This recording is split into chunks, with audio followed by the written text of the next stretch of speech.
Hello everyone, कैसे हैं आप लोग। Welcome to my channel Swati की पाठशाला में आज आप पढ़ने वाले हैं लुसेंट जीके। देखिए, लुसेंट जीके में हम हिस्ट्री पढ़ रहे थे और हिस्ट्री में लास्ट टॉपिक था शक। भारत में कई प्रकार के आक्रमणकारी आए। बाह्य आक्रमणकारियों में सबसे पहले आए थे हिंद यूनानी, उसके बाद आए थे शक, और शक के बाद पहलव, और पहलव के बाद कुषाण। ये क्रम आपको याद होना चाहिए। सबसे पहले कौन आए थे? हिंद यूनानी, उसके बाद शक, शक के बाद पहलव, फिर कुषाण। लेकिन पहलव के बारे में ज्यादा कुछ हिस्ट्री में है नहीं, तो इम्पोर्टेंट ये नहीं है पहलव। देखिए, पहलव के बाद कुषाण आए, जो यूची या टोकरी भी कहलाते थे।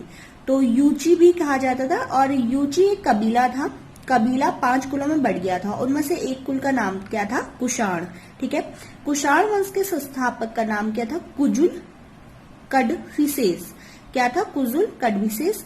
इस वंश का सबसे प्रतापी राजा कनिष्क था। कनिष्क इसका सबसे प्रतापी राजा था। आप कैसे याद कर सकते हो? कौ से कनिष्क, कौ से कुषाण। इसकी राजधानी फिरोजपुर या पेशावर थी। कुषाणों की द्वितीय राजधानी मथुरा थी। ठीक है। कनिष्क ने 78 ईस्वी, गद्दी में बैठने का समय क्या था इसका? 78 ईस्वी में एक संवत चलाया जिसका नाम था शक संवत। इस संवत का नाम क्या था? शक संवत, जिसे भारत सरकार द्वारा प्रयोग में लाया जाता है। तो इतना कुछ कुषाण के लिए है। कुषाण का सबसे प्रसिद्ध राजा कौन था? कनिष्क। अगला है बौद्ध धर्म की चौथी बौद्ध संगीति। कनिष्क के शासनकाल में कुंडलवन कश्मीर में प्रसिद्ध बौद्ध विद्वान वसुमित्र की अध्यक्षता में हुई। तो चौथी संगति के बारे में एक क्वेश्चन इंपॉर्टेंट है कि बौद्ध धर्म की जो चौथी बौद्ध संगति थी ये कब हुई? तो ये कनिष्क के शासनकाल में हुई थी, कुंडलवन कश्मीर में। ठीक है। और कौन से विद्वान की अध्यक्षता में हुई थी? वसुमित्र की अध्यक्षता में हुई थी। अगला है कनिष्क बौद्ध धर्म के महायान संप्रदाय का अनुयायी था।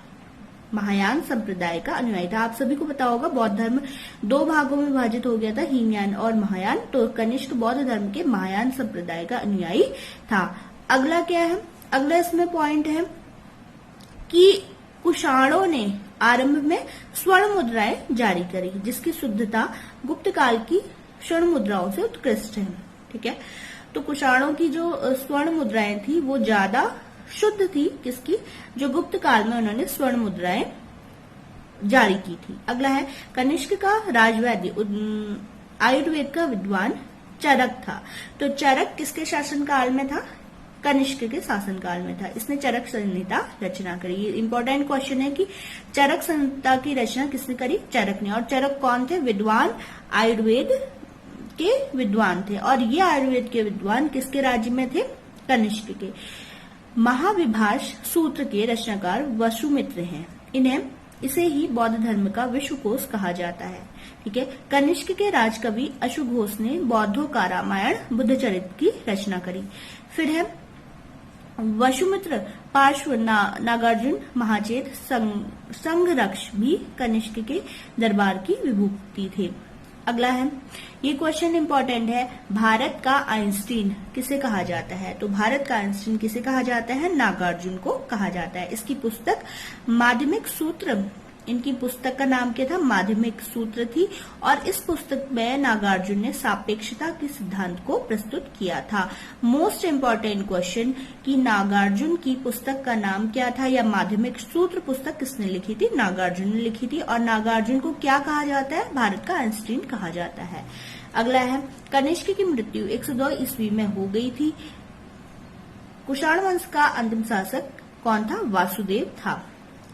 गांधार शैली मथुरा शैली का विकास कनिष्क के शासनकाल में हुआ। तो गांधार शैली मथुरा शैली का विकास किसके शासनकाल में हुआ?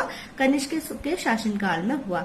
नेक्स्ट है, रेशम मार्ग पर नियंत्रण रखने वाले शासकों में सबसे प्रसिद्ध कुषाण थे। तो रेशम मार्ग में नियंत्रण किसने रखा था? कनिष्क ने। और कुषाण इसमें मतलब प्रसिद्ध थे। अगला है, रेशम बनाने की तकनीक का विकास किसके काल में हुआ था? कहाँ, कौन से देश में हुआ था? चीन में हुआ था। तो ये क्वेश्चन भी इम्पोर्टेंट है। रेशम बनाने की तकनीक का आविष्कार कहाँ हुआ? सबसे पहले कहाँ हुआ? चीन में हुआ। अगला पढ़ते हैं, गुप्त साम्राज्य। गुप्त साम्राज्य का उदय 3री शताब्दी के अंत में प्रयाग के निकट कौशाम्बी में हुआ था। तो प्रयाग के निकट कौशाम्बी में क्या हुआ था? गुप्त काल का उदय हुआ था।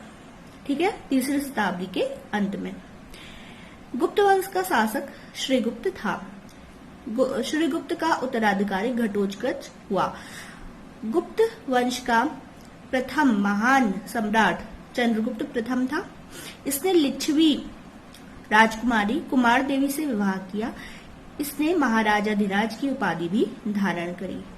ठीक है, तो प्रथम महान सम्राट कौन थे? गुप्त साम्राज्य का जो संस्थापक था वो तो श्रीगुप्त था। ठीक है, प्रयाग के निकट कौशाम्बी में इसका उदय हुआ था।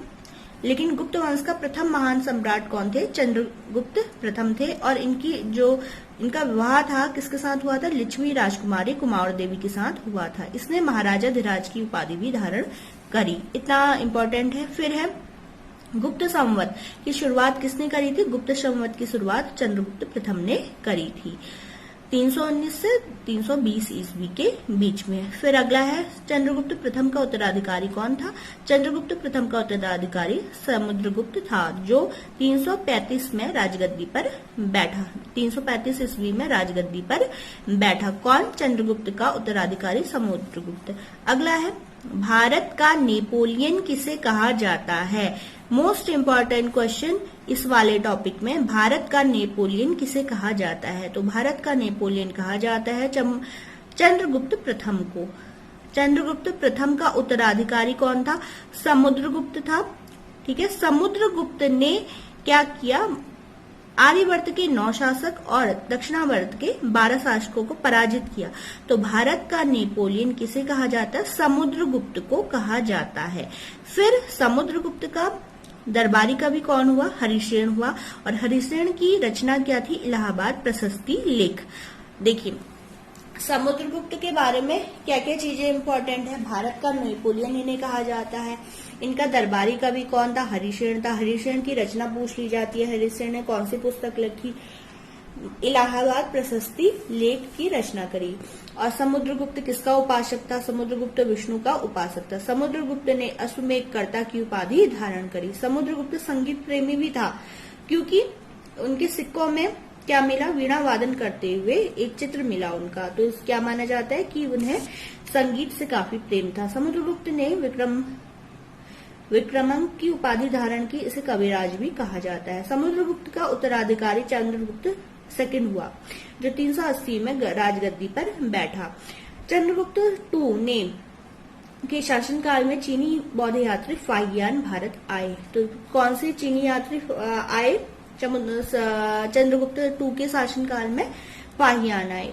फिर है शकों पे विजय के उपलक्ष्य में चंद्रगुप्त II ने चांदी के सिक्के चलवाए।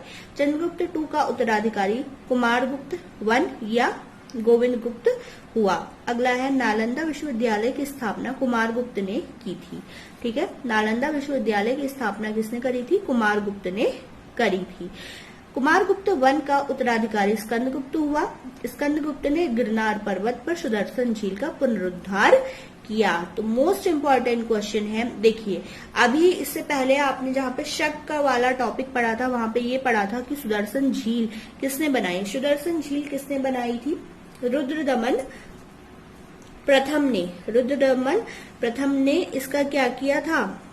सुदर्शन झील का जीर्णोद्धार किया था। काठियावाड़ की अर्धशुष्क सुदर्शन झील का जीर्णोद्धार किया था। और उसको बनाया किसने था? मौर्य द्वारा निर्मित थी वो झील।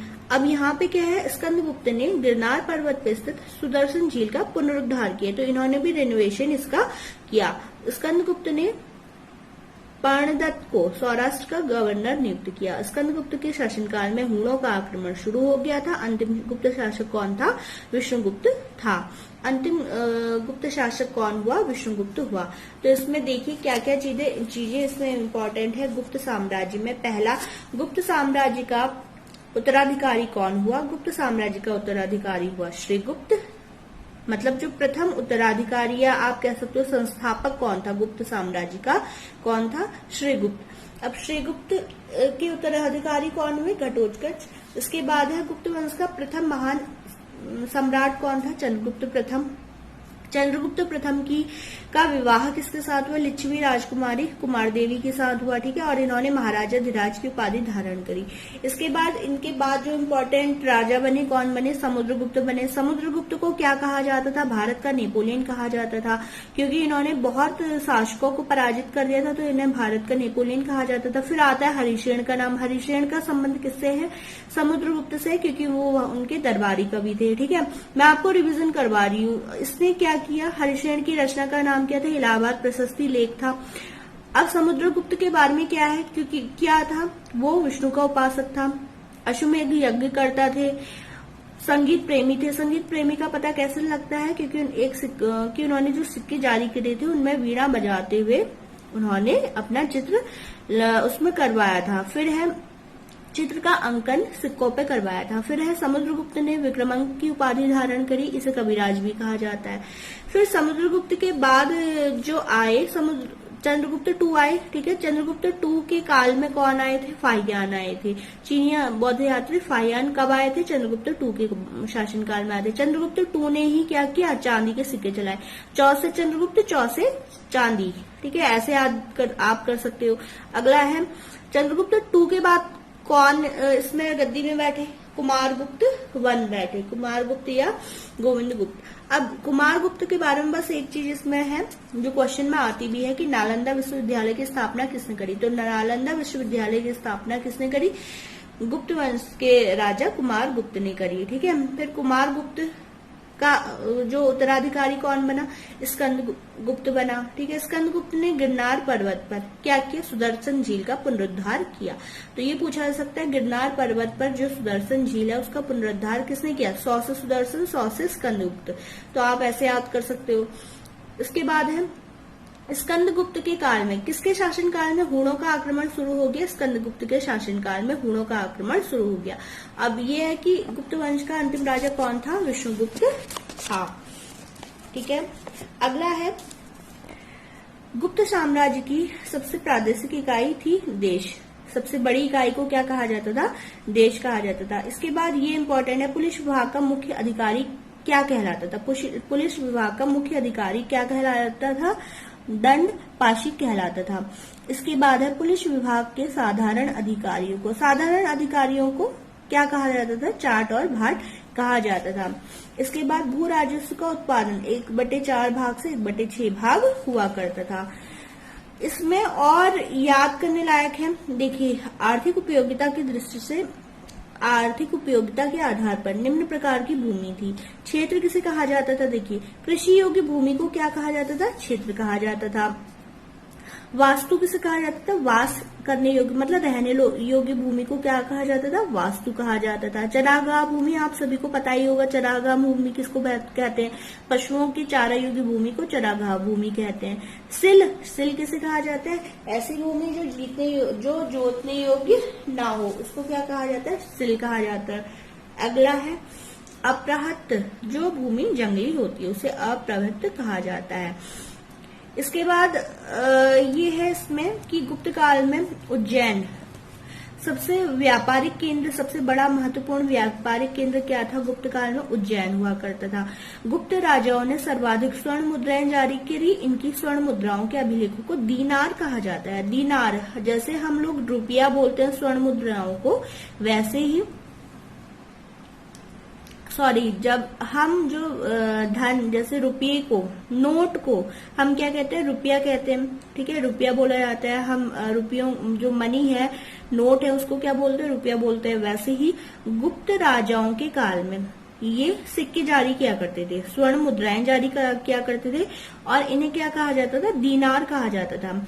जो स्वर्ण मुद्राओं के अभिलेख थे उनको दीनार कहा जाता था।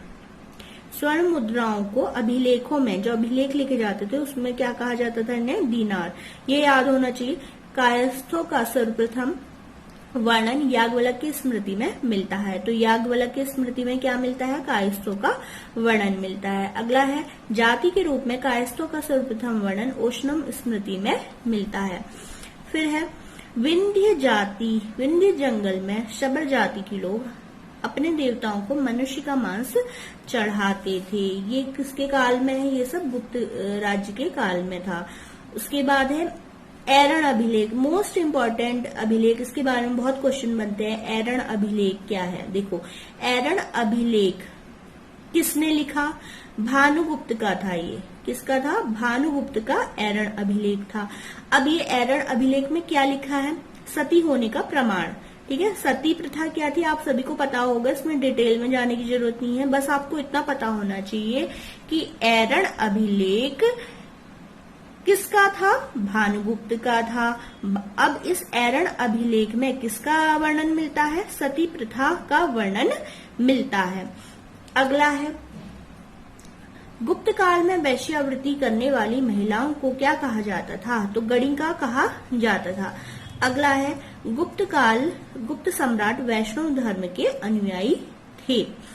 और पहले आपने पढ़ा भी था कि समुद्रगुप्त किसको मानते थे? विष्णु भगवान को मानते थे। फिर है अजंता, ये वाला क्वेश्चन भी काफी इम्पोर्टेंट है इसमें, कि गुप्त काल में वैष्णव धर्म संबंधी सबसे महत्वपूर्ण अवशेष देवगढ़ जिला ललितपुर का दशावतार मंदिर है। तो ये पूछा जा सकता है कि दशावतार मंदिर का संबंध कौन से काल से था? गुप्त काल से था दशावतार मंदिर, और ये है कहाँ? देवगढ़ जिला ललितपुर में है। अगला है, अजंता में निर्मित कुल 29 गुफाओं में वर्तमान में 6 ही शेष हैं। ठीक है, जिसमें गुफा संख्या 16 और 17 गुप्तकालीन है। तो गुप्तकालीन गुफा संख्या कौन सी है? 16 और 17। इसमें गुफा संख्या 16 में उत्कीर्ण मरणासन राजकुमारी का चित्र प्रशंसनीय है। अगला है, गुफा संख्या 17 के चित्र को चित्रशाला कहा गया। अब चित्रशाला में क्या है? चित्रशाला में बुद्ध के जन्म, जीवन, महाभिनिष्क्रमण और महापरिनिर्वाण की घटनाओं का वर्णन है। किसमें है वर्णन? गुफा संख्या 17 में जो चित्रशाला उसमें। अजंता की गुफाएं बौद्ध धर्म की महायान शाखा से संबंधित है। तो ये क्वेश्चन आ सकता है कि अजंता की गुफाएं बौद्ध धर्म की कौन सी शाखा से संबंधित है? महायान शाखा से संबंधित है। अगला है, गुप्त काल में निर्मित अन्य गुफा बाघ की गुफा है, जो ग्वालियर के पास बाघ नामक स्थान पर विंध्य पर्वत को काटकर बनाई गई थी। तो बाघ गुफा का जो संबंध है किससे है? बाघ गुफा का संबंध भी गुप्त काल से है। गौ से गुफा, गौ से गुप्त, ऐसे याद कर सकते हो। और ये कहाँ पर है? ग्वालियर। फिर से एक और याद करने के लिए आसान चीज हो गई, गौ से ग्वालियर, गौ से गुफा और गौ से गुप्तकाल, ये सारी चीजें क्या है? गौ से शुरू होती है, तो आप इजिली से याद कर सकते हो। और ये विंध्य पर्वत को काटकर बनाई गई थी। चंद्रगुप्त II के शासनकाल में संस्कृत भाषा का सबसे प्रसिद्ध कवि कौन थे? कालिदास थे। चंद्रगुप्त II के शासनकाल में रहने वाला आयुर्वेदाचार्य धन्वंतरी थे। फिर है, गुप्त काल में विष्णु शर्मा द्वारा पंचतंत्र लिखी गई। पंचतंत्र संस्कृत में लिखी गई थी और इसे संसार का सर्वाधिक प्रचलित ग्रंथ माना जाता है। बाइबिल के बाद इसका दूसरा स्थान है। सबसे ज्यादा प्रचलित क्या है? बाइबिल है, और उसके बाद दूसरा स्थान किसका है? पंचतंत्र का है। पंचतंत्र के रचयिता कौन थे? आपको याद होना चाहिए, विष्णु शर्मा थे। विष्णु शर्मा पंचतंत्र के रचयिता थे। आयुर्वेदाचार्य कौन थे? धन्वंतरी थे। कालिदास कौन थे? कालिदास किसके शासनकाल में थे? चंद्रगुप्त II के शासनकाल में थे।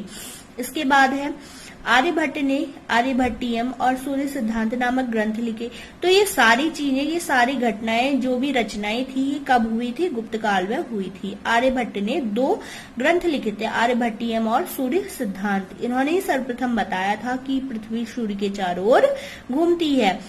चंद्रगुप्त II के शासनकाल में या दरबार में रहने वाले विद्वान कौन थे? बराहमिहिर, धन्वंतरी और ब्रह्मगुप्त आदि थे। पुराणों की पर वर्तमान रूप में रचना कब हुई थी? गुप्त काल में हुई थी। तो पुराणों की वर्तमान रूप की रचना कब हुई थी? गुप्त काल में हुई थी।